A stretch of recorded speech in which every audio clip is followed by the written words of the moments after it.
여러분 안녕하세요. 지난 한 주간도 잘 지내셨습니까? 모두 건강하게 잘 지내고 계신 줄로 생각합니다. 오늘은 지난 시간에 이어서 최후의 투쟁 그리고 그 다음에 콘스탄티누스 황제와 관계된 기독교의 새로운 전환점에 대해서 그리고 초기 일어났던 신학적인 논쟁에 대해서 말씀을 드리도록 하겠습니다. 284년 디오클레티아누스가 로마 황제로 즉위를 했습니다. 그는 군대에서 탁월한 경력을 쌓았고 또 동료 군인들이 황제로 추대를 했습니다. 비록 군인 황제이긴 했지만 민정관으로서도 역량이 뛰어났습니다. 그 이전에 보면 로마 제국이 계속 군인들의 쿠데타로 인해서 황제가 자주 바뀌기도 했고 그렇게 훌륭한 황제가 등장하지 않았지만 이 디오클레티아누스 황제는 정치가로서는 아주 뛰어난 인물이었습니다. 제국을 잘 조직하여 보다 합리적인 군사 방어 체제를 마련했고 또 황제를 교체시키려고 하는 군부의 음모를 예방하고 보다 효과적인 제국의 정치를 이루었습니다. 디오클레티아누스는 제2초기에는 기독교의 관용적인 입장을 가졌습니다. 그러나 그의 재임 만렵에 기독교가 로마와 로마의 신들 간의 언약을 깨뜨리고 있다고 확신했습니다. 이제 그게 군대 안에서 일어나는데 군 복무 중인 그리스도인들이 로마의 신들을 인정하기를 거부하면서 신들을 모욕했다는 겁니다. 그러니까 이 군인들은 그리스도인 군인들은 이 군대 안에서 로마의 신들을 경배해야 되는데 이런 그 로마 신들에 대한 경배는 우상숭배에 해당되기 때문에 그리스도인 군인들은 그것을 거부했습니다. 또 사제들은 이방신의 사제들이죠. 디오클레티아누스에게 궁정 내부에 불경스러운 사람들이 있다. 그것은 그리스도인을 뜻하는데 아마 그리스도인을 말할 겁니다. 이들 때문에 황제들에게 신들의 뜻을 가르쳐 주는 전통적인 그 복점관들이 그 점쟁이들이 점을 치려는데 점이 되지 않는다는 겁니다. 그러니까 이 점이 전혀 되지 않으니까 이건 분명히 그리스도인들 때문이다 이렇게 말을 했습니다. 디오클레티아누스는 밀레투스에 있는 아폴로 신전의 신탁을 구했습니다.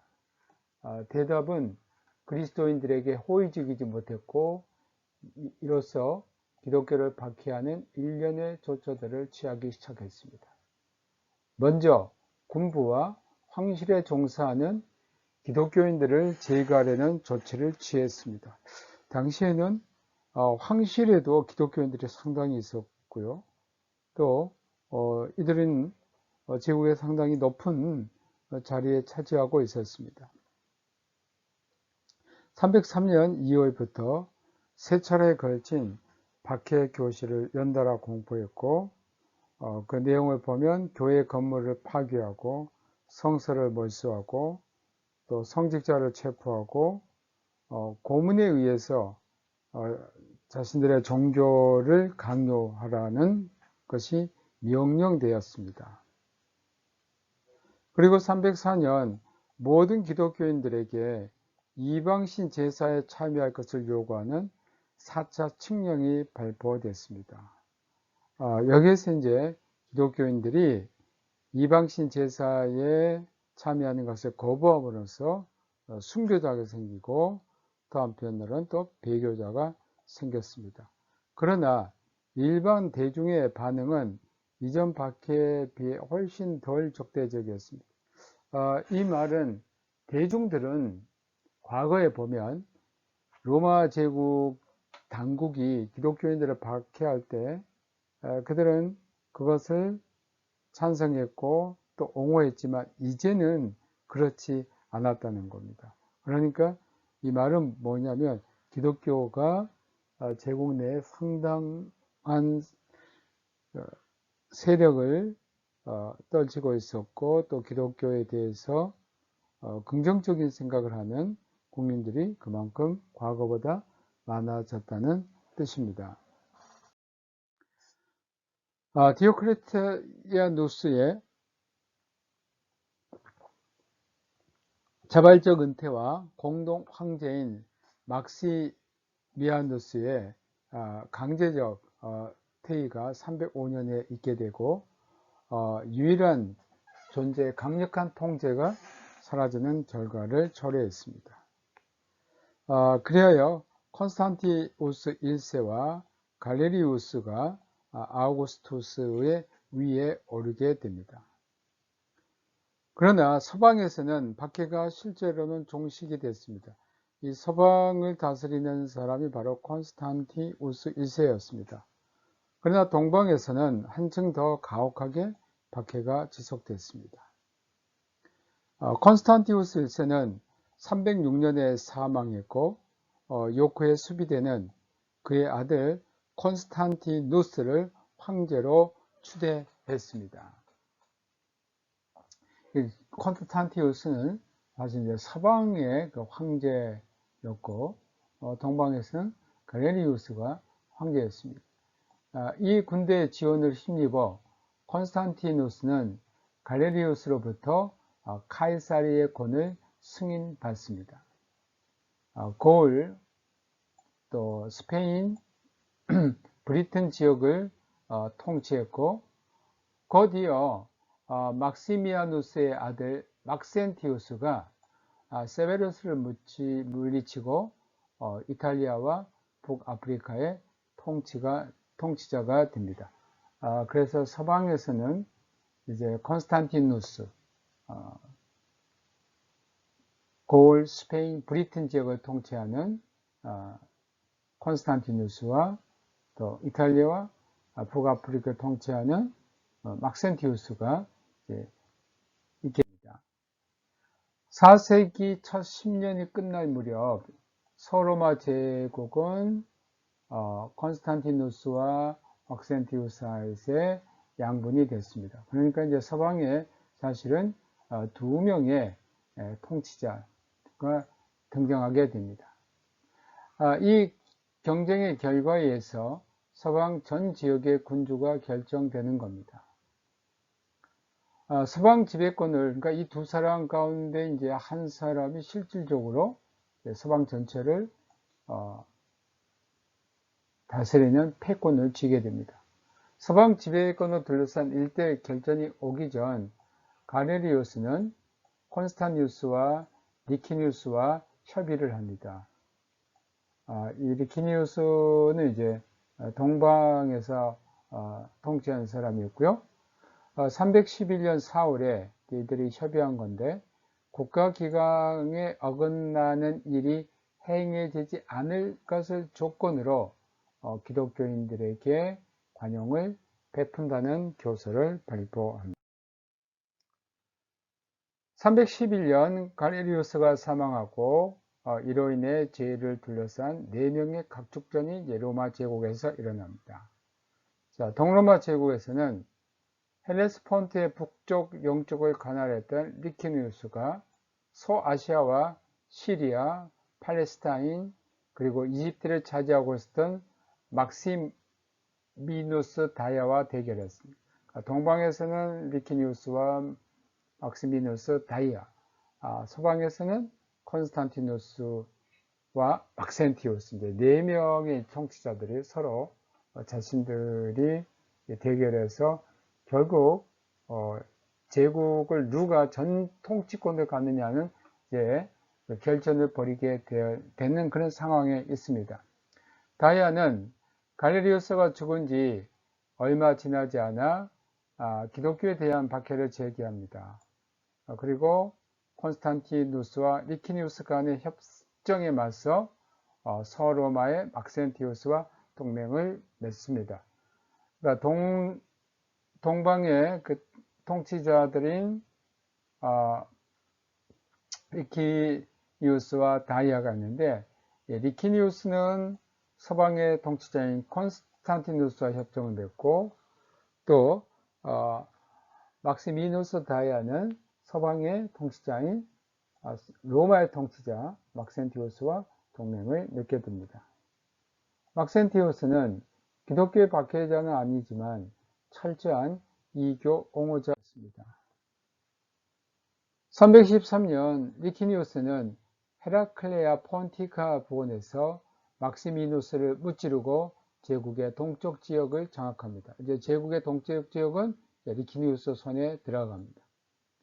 콘스탄티누스는 아주 소규모로 여겨지는 군대를 이끌고 알프스 산맥을 넘는 탁월한 행진을 감행합니다.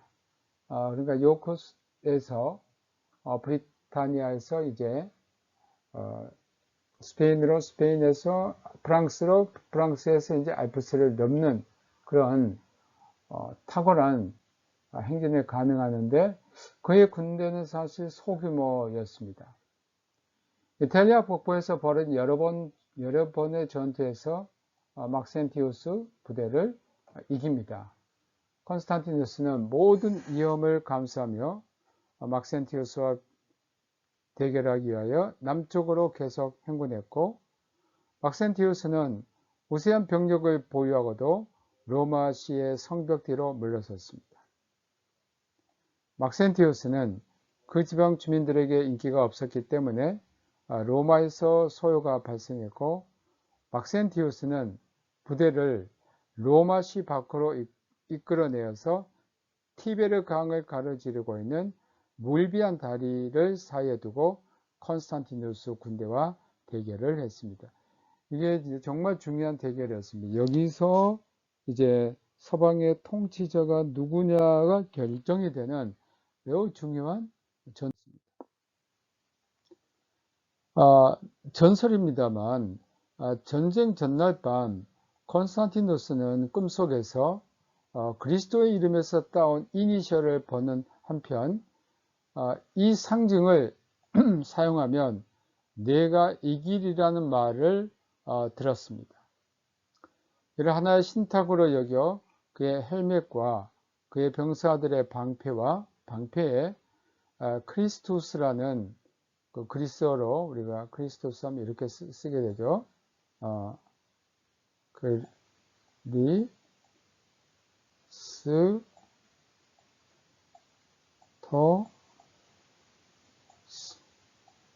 이렇게 이제 쓰게 되는데,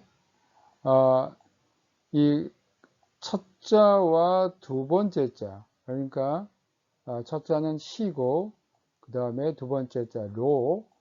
그래서 이제 이것을 결합하면, 대문자로 결합하면 이제 이렇게 됩니다. 여러분들이 이것을 PX라고 생각하는데, PX는 아니고요. PX라고 부르면 안 됩니다. 이것은 그리스의 로라는 거고, 이것은 시입니다. 그것은 그리스도를 상징하는 겁니다. 문자 도안을 성급히 그려 넣었습니다. 그러니까 시와 이 로라는, 그러니까 이게 시고요. 그리고 이게 로입니다.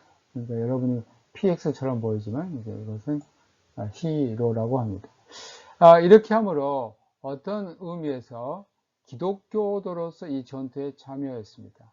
그래서 이 전투에서 312년 12월 28일 막센티우스는 막강한 군대를 갖고 있었습니다. 패배했고 목숨을 잃습니다. 이제는 서방은 콘스탄티누스의 것이 됐습니다. 그는 기독교의 하나님이 승리를 선사한 것으로 믿었고, 기독교적 심성이 완전히 굳어졌습니다.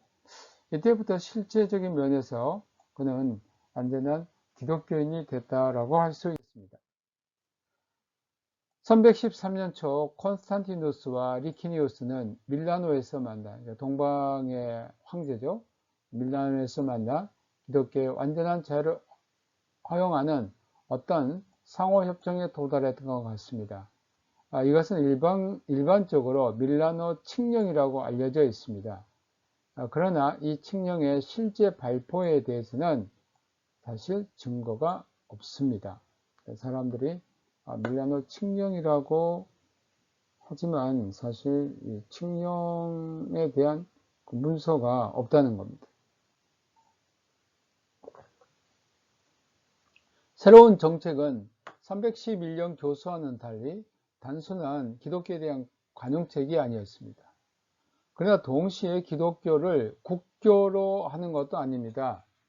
많은 사람들이 313년 밀라노 칙령을 기독교를 국교로 한 칙령이다라고 하는데 사실 이것은 맞지 않습니다. 이것은 로마 제국에서 기독교가 국교로 된 것이 아니고 국교가 된 것은 기독교를 국교로 삼고 다른 종교를 이제 인정하지 않는 다른 종교를 믿는 자들에게는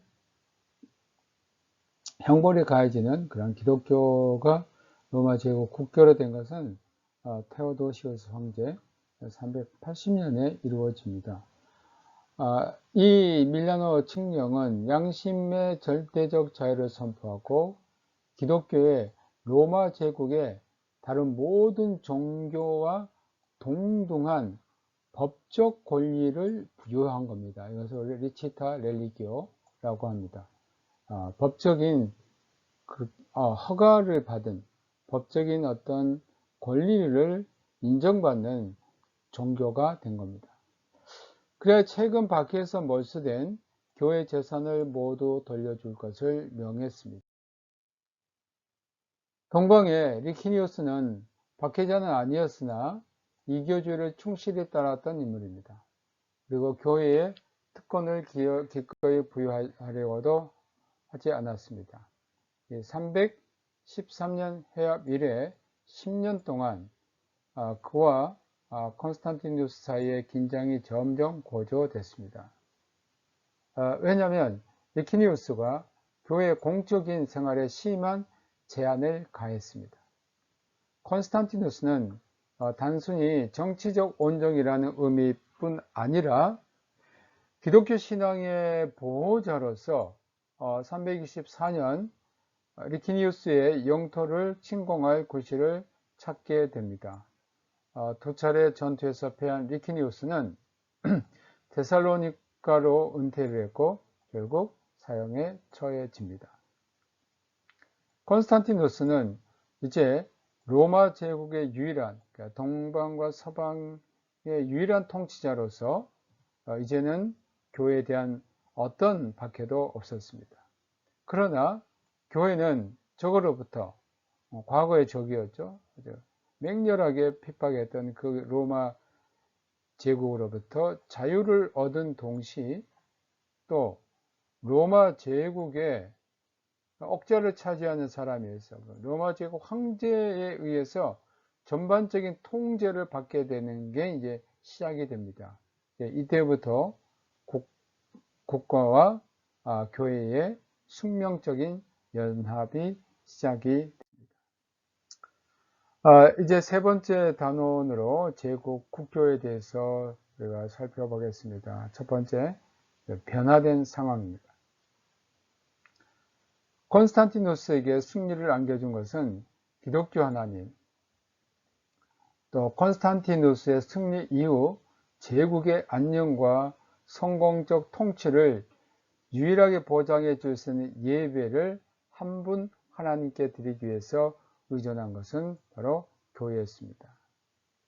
그가 아프리카 속주 총독 아눌리누스에게 가톨릭 교회 성직자들 하여금 충분한 시간을 내어 하나님을 섬기게 하고 또 국사에 무한한 은덕을 끼칠 수 있도록 그들에게 시민의 의무들을 면제해달라 이렇게 보냈습니다. 또 콘스탄티누스는 교회의 예배를 통해 제국 백성의 안녕을 보장할 수 있도록 교회들의 복지를 보장해 주는 것을 자신의 의무로 간주를 했습니다. 319년에는 법에 의해서 성직자가 국가의 공적인 의무, 납세하는 것이 면제가 됩니다. 그리고 사사로운 이방신에게 국민들이 제사하는 것을 금했습니다. 또 소송 당사자들이 합의할 경우에는 그러한 소송권을 지역 기독교 주교 법정으로 가져갈 수 있도록 허용했습니다. 이것은 민사소송권에만 이제 제한이 되었고요. 그러한 소송이 있으면 세속 법정이 아닌 소송 당사자가 서로 합의만 보면 주교의 법정에 가서 주교의 재판을 받도록 허용을 했는데 이것도 법적인 동일한 그러한 효력이 있었습니다. 그러니까 주교의 판결이 사실 세속의 법률적인 효력을 동시에 갖게 됐습니다. 또 성직자를 위한 그러한 연보, 또 제국 협조 아래 로마, 예루살렘, 베들레헴 이런 곳에 커다란 교회를 건립을 했습니다. 예를 들면 콘스탄티누스의 어머니 헬레나는 아주 독실한 기독교인인데 그는 팔레스틴 지역을 방문하고 또 그곳에서 예수님이 묻히셨던 그 묘지 성묘를 발견하고 그것에 대한 성묘 교회를 세우게 됩니다. 321년에는 재산 상속의 권리가 부여됐습니다. 그래서 교회는 승인된 법인으로 특별한 대우를 받았습니다. 또 321년에는 일반 도시 시민들에게 일요일이 국가의 휴무령으로 반포됐습니다. 이것은 이제 주일날 하나님을 예배하라는 그런 의미입니다. 콘스탄티누스는 수도를 재건된 비잔티움으로 옮기고 그것을 새 로마라고 명명을 했는데 세상은 그를 존중하는 의미에서 콘스탄티노플이라고 불렀습니다. 이 뜻은 콘스탄틴의 도시라는 뜻입니다. 이러한 수도 천도가 가지는 의의는 실로 지대했습니다. 천도의 동기가 정치적이고 또 군사적인 것이었지만 종교에 미치는 영향이 적지 않았습니다. 로마에 있던 황제가 로마에서 떠나 아주 멀리 떨어진 동쪽으로 떨어진 콘스탄티노플에 있게 되므로 로마의 주교가 이 황제의 구도시에서 로마 제국의 그 구도시 로마에서 가장 뛰어난 인물, 가장 영향력이 있는 인물로 남게 되었다는 겁니다. 기독교가 제국의 통일을 촉진하는 인자가 되기 위해서는 교회 자체가 먼저 통일되어야 했는데 그러나 교회는 신학적인 문제로 또는 교회의 어떤 전승에 따른 불일치의 문제로 분열의 조짐을 보이고 있었습니다. 여기서 직접 콘스탄티누스 황제가 이 문제에 개입하는데 하나의 그 문제는 도나투스파 분쟁입니다. 이것은 키프리안 때 로마 카르타고 간의 분쟁처럼 순교 이념을 놓고 벌인 갈등에 그 뿌리를 두고 있습니다. 북아프리카의 기독교는 터툴리안, 또 키프리안의 전성을 따라서 순교자 소명, 또 그것이 구현하는 세상에 대한 배척 정신이 매우 높았습니다. 그러니까 이 터툴리안과 키프리안 전성에 따라 그 어느 지역 교회보다 죄송합니다. 어느 지역 교회보다도 윤리적인 그런 척도도 매우 높았고, 또 교회라는 그 공동체를 순결한 성결한 그러한 단체로 생각하는 경향이 다른 어느 지역보다도 강했던 것이 이 키프리안 전통을 가진 북아프리카 교회였습니다. 특히 이제 카르타고 교회는 더 강한 키프리안의 전승이 있었습니다.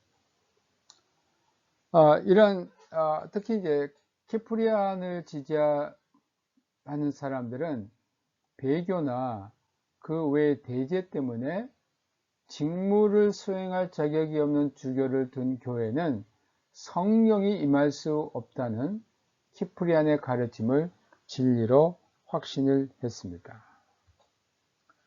근데 디오클레치아누스 박해 때 카르타고의 주교 멘수리우스와 그의 대부제 카이킬리아누스가 순교자를 공적으로 비판하고 악의 세력에 대한 저항에 전력을 기울이지 않는다는 인상을 주었을 때에 카르타고 교회에서는 그들에 대한 반발이 일어났습니다. 멘스리우스 주교가 죽고 그 대신 카이킬리아누스가 후임 주교로 선출되어 임명되었을 때 아프리카 지방의 많은 기독교인들은 소외감을 느꼈습니다. 이런 사람이 순교자를 공식적으로 비판하고 악의 세력에 저항하지 않는 이런 사람이 주교가 된다. 우리 북아프리카 교회 전승과는 너무나 맞지 않는 사람이 주교가 됐다라고 그들은 매우 실망을 했습니다.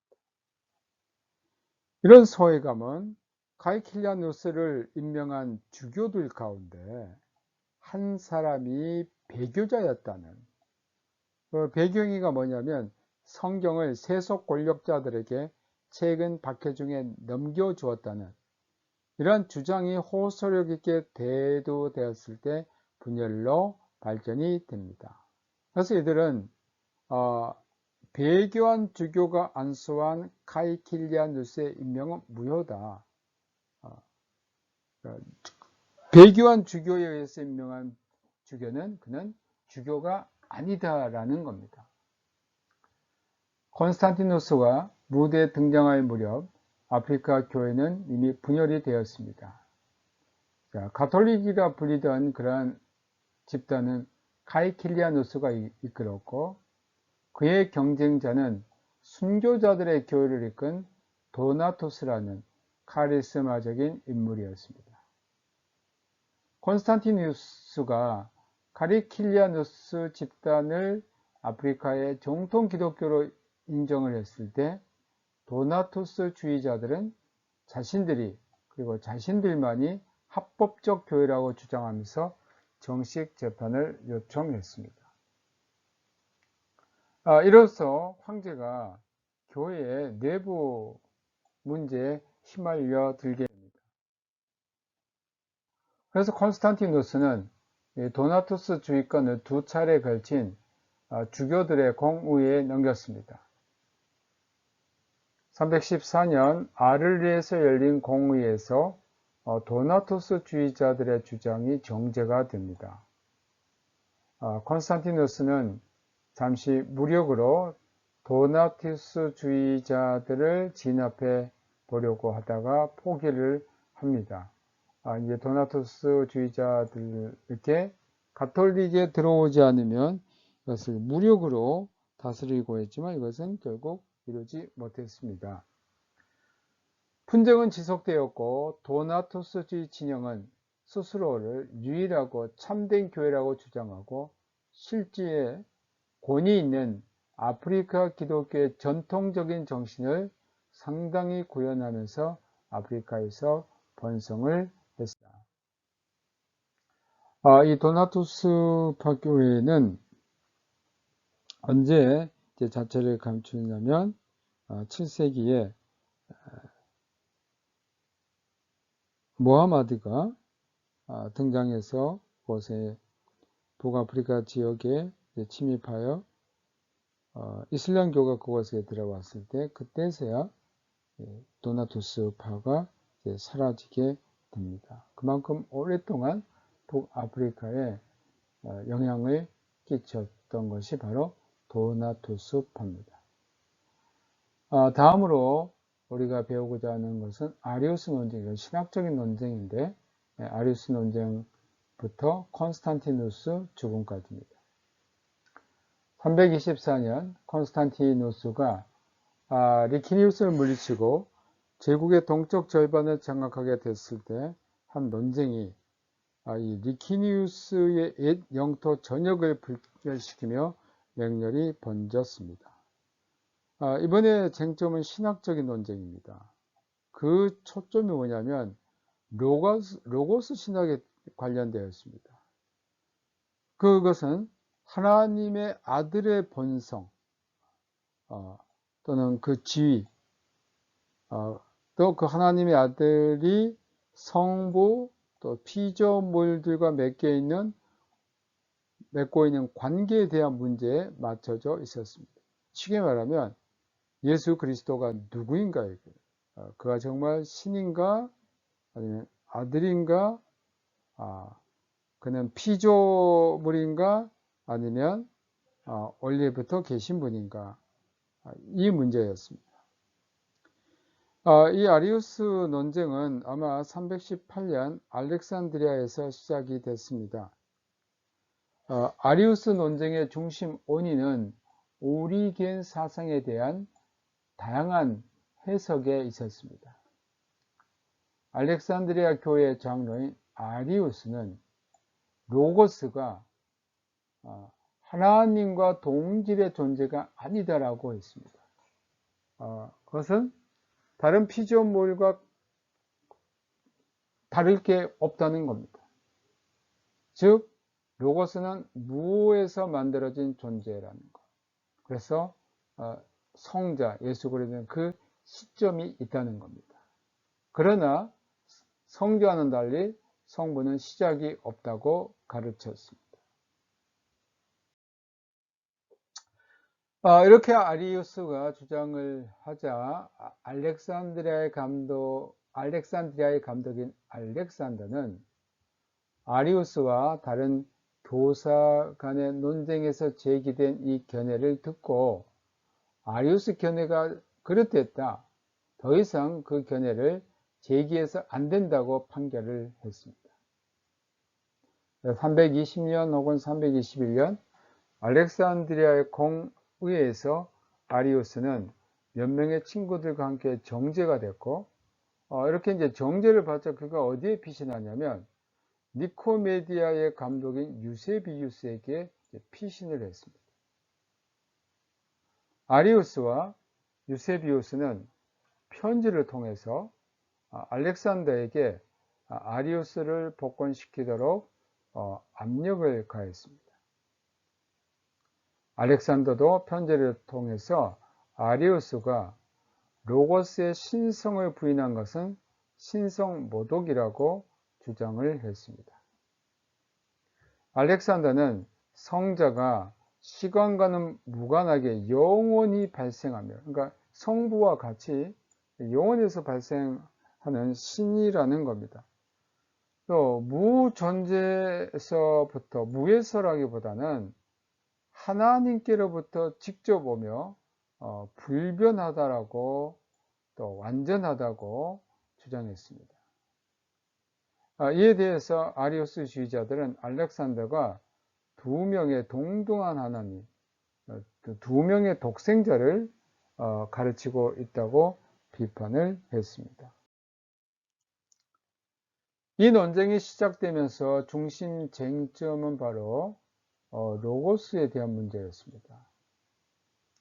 이 쟁점은 성자에게 적용된 그 헬라어 게네토스라는 것을 어떻게 해석하느냐는 문제로 기결이 됩니다.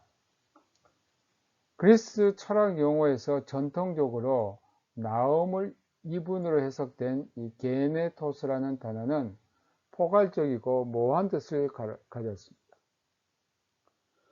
이것은 어떤 방법으로든 존재하게 된 것을 가리켰는데 따라서 파생된 또는 발생된 것을 가리킨 것입니다. 근데 기독교 사상 일찍이 하나님이 유일한 아게네토스, 파생되지 않은, 발생되지 않은, 헬라어에서 앞에 아를 붙이면,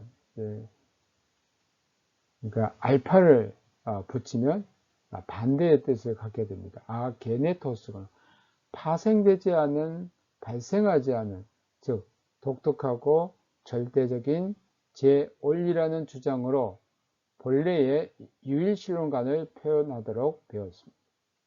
그러니까 하나님이라는 존재는 그 시작이 없습니다. 그러니까 시간적인 그 존재 안에 하나님은 계신 게 아니에요.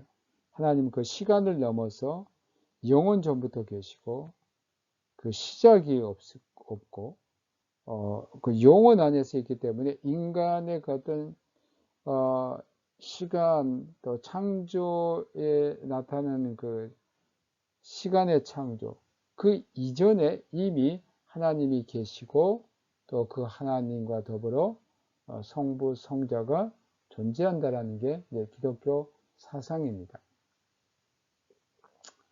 그러니까 이 기독교에서 말하는 그 하나님, 이 하나님은 절대적인 제1원리고 그것은 바로 창조되지 않은 예수 그리스도에게도 해당됐습니다.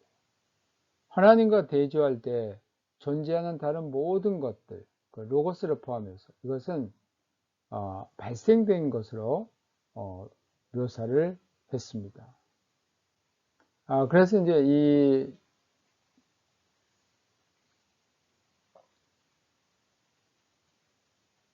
아리우스가 주장한 것은 이러한 그리스 사상의 영향을 입어서 결국은 로고스도 하나님과 비교해 보면 발생된 어떤 그 시점이 있다라고 보았고 이것은 로고스가 하나님께 종속되었다는 뜻일 뿐 아니라 로고스가 하나님과는 상관이 없는 어떤 것, 그것은 발생됐다는 것이죠.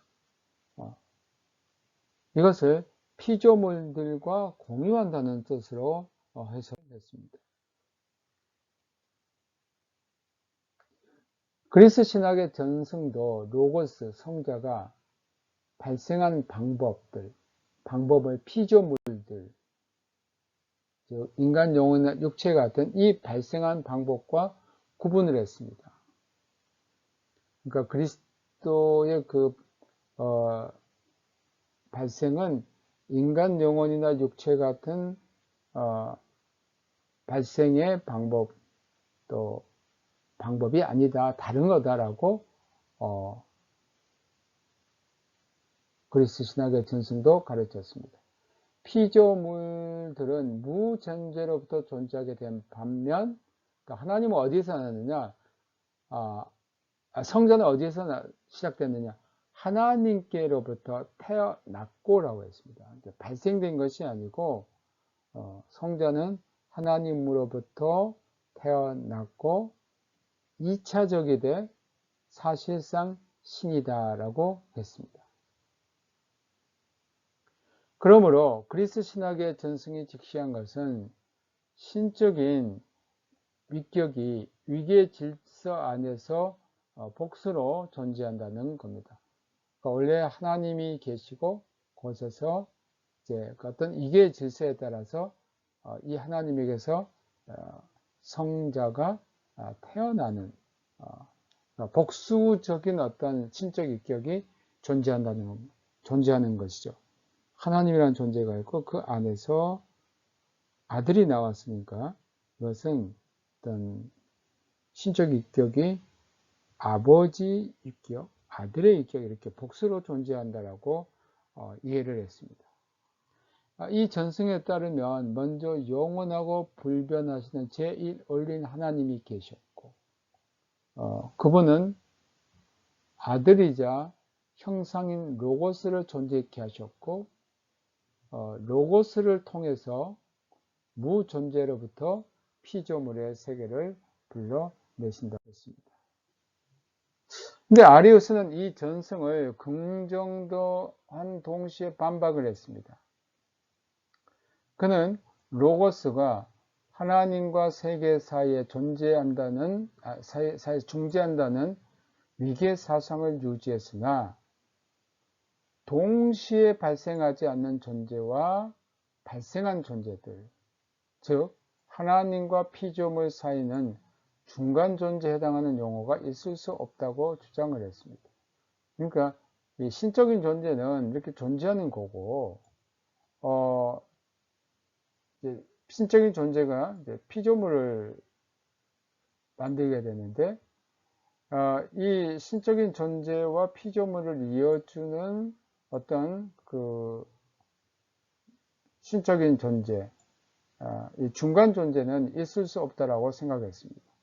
왜냐하면 중재자는 반드시 신이 아니면 피조물이고 하나님이 두 분 계실 수 없는 까닭에 성자는 다름 아닌 피조물이라고 주장을 했습니다. 그러면서 잠언 8장 22절이 이 점을 뚜렷이 말한다고 주장을 했습니다. 그래서 아리우스는 신적인 존재만 있고 이 피조물을 이어주는 어떤 존재가 있는 게 아니기 때문에 성자는 피조물 가운데 가장 영광스러운 존재고 창조와 구속에서 하나님의 도구며 따라서 다른 피조물들과는 차원이 다른 피조물이라고 했습니다. 그럼에도 불구하고 그는 변할 수 있는 피조물이고 로고스의 전형에 따라 창조된 인성에 더욱 적절한 형태일 거라고 했습니다.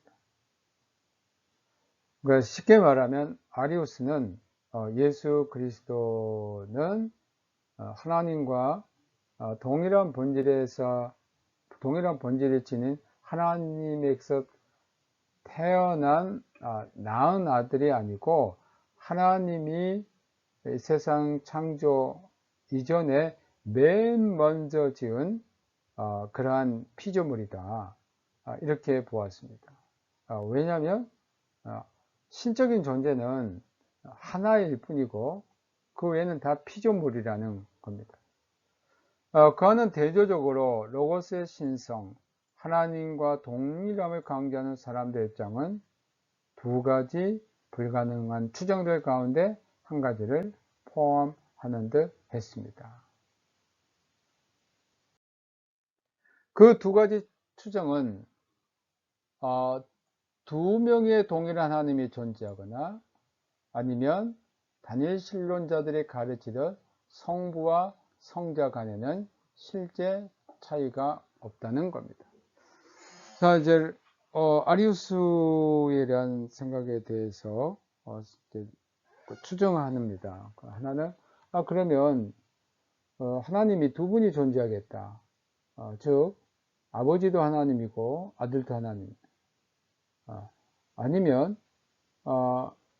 신이 한 분인데 성부와 성자 간에는 차이가 없다는 것. 즉 신은 오직 한 분이다. 어떨 때는 성부도 될 수 있고 어떤 성자가 될 수도 있겠다. 이것은 단일신론자들이 주장하는 것, 또는 우리가 단일신론자들을 독재론자라고도 합니다. 사실상 아리우스와 알렉산더는 로고스를 중간 지점으로 삼음으로써 불변하는 신과 변하는 피조물 간의 간격의 다리를 놓아주는 전통적인 위계 체제가 존속될 수 있는지에 다 의문을 제기했습니다. 이러한 그 신학적인 문제 가운데 혼란과 망설임 속에 있던 동방교회 주교들은 두 입장 모두를 배척하고 아리우스와 그의 주교가 각기 다른 방식으로 이태롭게 해온 전승을 재확인하는 것으로 태도를 결정했습니다. 그러니까 이 말은 무슨 말이냐면 아리우스의 그러한 해석 방법에 이들은 상당히 동조를 했다는 것입니다. 콘스탄티누스 황제는 신학적인 이 논쟁의 진위를 처음에는 파악하지 못했습니다. 그러니까 처음에 취한 조치는 자문인 호시우스를 알렉산드리아에 보내서 아리우스와 또 알렉산더가 화해를 요청하는 편지를 전달했고, 그것은 아무런 효력이 없었습니다. 호시우스는 황제에게 돌아가자마자 안디옥의 새 주교를 선출하기 위해 안디옥에 와 있던 주교들을 소집해서 회의를 주재했습니다. 주교들은 확고한 반아리우스주의자인 유스타티우스를 주교로 선출한 뒤에 신앙 고백서를 발표합니다. 이 고백서는 아리우스에 반대하여 로고스, 즉 성자가 무존재가 아닌 성부에게서 낳았고 피조되지 않고 정당한 아들로 낳았다고 주장했습니다. 그리고 로고스가 영원히 존재하며 불변하다고 주장을 했습니다. 아리우스 가르침이 동방신학 전승의 낯익은 용어들로 배척당하자 황제는 교회 문제를 주교회에 의해 해결해야겠다고 생각했습니다. 그래서 전체 주교를 모아서 거기 결정을 따르면 되겠다라고 생각했고, 이 모임이 최초의 세계 교회 회의인 에큐메니칼 공회가 됩니다. 콘스탄티누스 황제는 325년 콘스탄티노플에서 가까운 도시 니케아에 제국 공회를 소집했습니다. 제국이 주교들의 여행에 필요한 경비를 부담했고, 그러나 이곳에 어떤 대다수의 주교들은 동방에서 왔습니다. 참석한 200~300명 주교들 가운데 서방 출신은 6명밖에 되지 않았습니다. 이 회의는 세 파로 나누어져 있습니다. 니코메디아의 유세비우스가 이끈 한 소수파는 철저히 아리우스주의자들이었고요. 또 하나의 소수파는 철저히 알렉산더 지지자들이었습니다. 다수파는 교회 사고로 유명한 가이사라 유세비우스의 용도되었는데, 문제가 된 쟁점에 대해 별로 신학적 깊은 이해를 가지지 못했습니다. 그리고 이 회의에서 아리우스주의자들이 제출한 신경은 거부되고, 가이사라의 유세비우스가 자기 지방의 교회 신경을 제출합니다. 이 가이사라의 신경이 다소 수정되어 그리스도는 출생하신 것이며 피조된 것이 아니다. 또 성부와 동일한 본질을 갖고 있다는 표현이 첨가됩니다. 아리우스와 신조에 서명하지 않은 두 명의 감독은 콘스탄티누스에 의해서 추방이 됐습니다. 니케아 공의회가 아리우스주의 외에 다른 문제들이 있습니다. 최초로 지역 수준을 넘는 공적인 교회 조직을 규정하는 내용의 교회법을 통과했습니다. 이 조직은 로마 제국의 속주 조직을 토대로 삼았습니다. 또 이 공의회는 속주 주교들의 정규 교회 회의들을 신설했고, 속주 대도시의 주교에게 관할 지역의 주교 선출, 임명에 대한 거부권을 부여했습니다. 또 속주의 주교들 중 적어도 주교 3명이 참석하지 않을 경우에 새 주교를 선출할 수 없게 하므로 사실상 속주 교회들과 그 주교들의 권한을 제한했습니다. 그러나 알렉산드리아, 로마, 안디옥 이 주교에게는 각 속주의 영역보다 더 광범위한 외적인 관할권을 인정했고, 이제 총대주교들을 인정하는 첫걸음이 됩니다. 그래서 기독교의 오랜 그러한 전승을 가진, 또 사도들의 그러한 어떤 전승을 가진 알렉산드리아, 로마, 안디옥 이 세 도시의 주교에게는 총대주교라는 그러한 권한을, 또 하나는 디오크레티아누스 박해 때 일어난 문제를 치유한 것입니다. 이 박해 중 알렉산드리아 주교 페트루스는 도피 생활을 했습니다. 그가 없는 동안 니코폴리스 주교 멜리티우스가 그를 대신해서 알렉산드리아의 성직자들을 임명했습니다.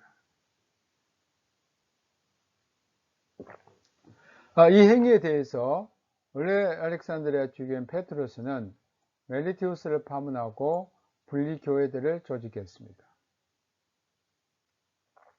페트루스가 순교한 후에도 후임 주교 알렉산더의 제2기간까지 지속된 이 분열에 대해서 니케아 공의회는 콘스탄티누스의 지시에 따라 타협에 의한 치유책을 모색했습니다. 이 타협법은 멜리투스파 성직자들의 그 직위를 인정하되 알렉산더의 권위 아래 있게 한 것입니다.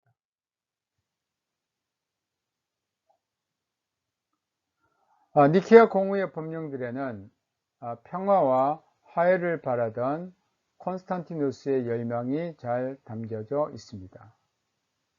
그러나 그가 그것을 얻기 위해 사용한 방법은 교회의 분쟁만 가중시킬 뿐이었습니다. 또 오히려 이 황제가 교회 문제에 직접 개입함으로써 교회 문제를 해결한 것이 아니고 우리 교회 내의 분열이 더 이루어지게 됩니다. 황제는 328년 니코메디아의 유세비우스를 제국 수도의 주교로 다시 부릅니다. 이건 참 아이러니한 건데 325년 아리우스는 정죄를 당했는데 그 아리우스주의자인 니코메디아 유세비우스가 황실의 가장 중요한 성직자로 오게 됩니다. 이 니코메디아 유세비우스는 탁월하고 결단력이 있는 정치가였습니다. 그리고 그가 황제의 교회 문제 고문이 됩니다. 여기서 이제 교회의 문제가 더 복잡하게 진행됩니다. 이 니코메디아의 유세비우스는 황제를 설득해서 신임을 받고 동방교회 종속설 신학 전승에 맞선 대적들의 교회들을 제거하기 시작했습니다. 유세비우스 공세의 첫 번째 희생자는 안디옥의 유스타티우스입니다. 그는 오리겐을 공개적으로 비판했고 또 가이사라의 유세비우스에게 단일신론자로 공식적인 고소를 당했습니다. 유세비우스는 유스타티우스가 교회 평화의 파괴자고 윤리적으로 의심스러운 사람이며 또 황제의 어머니 헬레나에게 가혹한 비판을 가한 사람 이야기를 콘스탄티누스가 전해댔습니다. 그러니까 자기의 정적에 대해서는 매우 그런 안 좋은 말들을 콘스탄티누스에게 하게 됩니다. 330년경 안디옥에서 오리겐주의자들의 주축이 되어 열린 교회회의가 그를 폐위하도록 묵인하였고 그를 트라케로 귀양을 보냈습니다. 유세비우스 다음 희생자는 알렉산드리아의 새 주교인 알렉산더를 이은 새 주교인 아타나시우스였습니다. 아타나시우스는 295년경 알렉산드리아에서 출생했고 328년 알렉산더 감독이 사망하자 알렉산드리아 감독 후임이 됩니다. 그는 고언론이 논쟁의 중심이라고 생각했고 참되신 신성이 그리스도 안에서 온전한 인성과 하나가 되심으로써만 인간에서 신으로 변화가 가능하고 그리스도의 제자에게도 그 변화가 가능하다라고 주장했습니다. 그리스도는 참된 신성을 지닌 분이다. 그러니까 하나님과 동일한 본질을 지닌 분이고 이 그리스도 안에서 신성과 인성이 하나가 됩니다. 그래서 신성과 인성이 하나가 됨으로써 인간에서 신으로 변화가 가능해지고 또 그런 변화의 가능은 그리스도의 제자에게도 가능하다고 주장을 했습니다. 이런 아타나시우스는 실제 니케아 공의에 결정된 니케아 신경에 출전한 옹호자였기 때문에 니코메디아 유세비우스는 어떻게 해서든지 니케아 신경의 가장 강력한 옹호자인 이 아타나시우스를 제거해야만 했습니다. 그래서 355년 아타나시우스는 철저히 신학적인 정적들로 구성된 드로 교회의 소환이 됐습니다.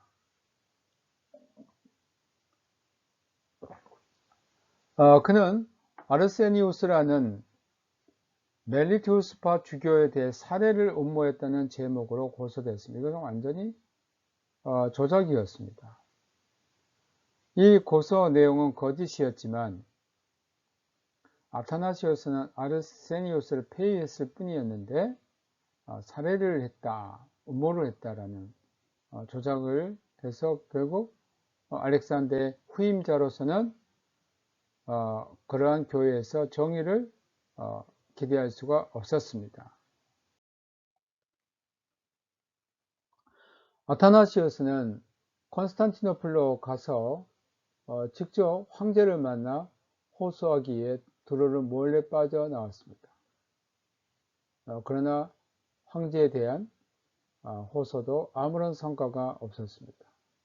왜냐하면 그에 대해서 이미 모함이 황제에게 들어갔기 때문입니다.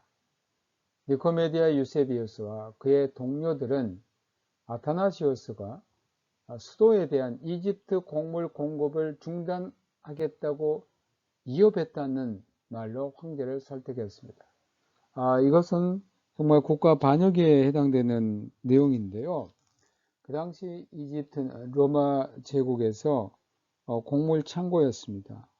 그 당시 알렉산드리아는 매우 중요한 곡물 창고 수출항이었고 또 알렉산드리아는 아타나시우스 주교, 대주교의 그런 말에 또 경청을 했고 매우 존경을 받는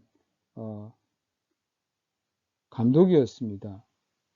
그래서 이 유세비우스가 황제에게 아타나시우스가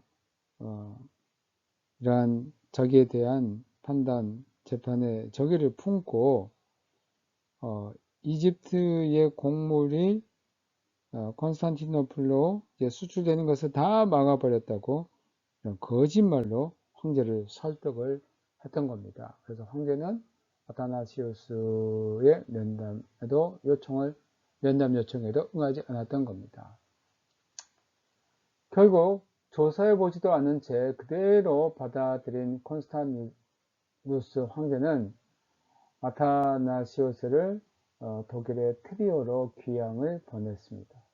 아타나시우스는 독일 트리오의 기왕을 가서 그곳에서 그 서방교회의 삼위일체론을 이제 습득하게 됩니다. 유세비우스가 거둔 마지막 승리는 또 다른 반오리겐주의자인 앙키라의 마르켈루스를 폐위하고 기왕 보내는 일이었습니다.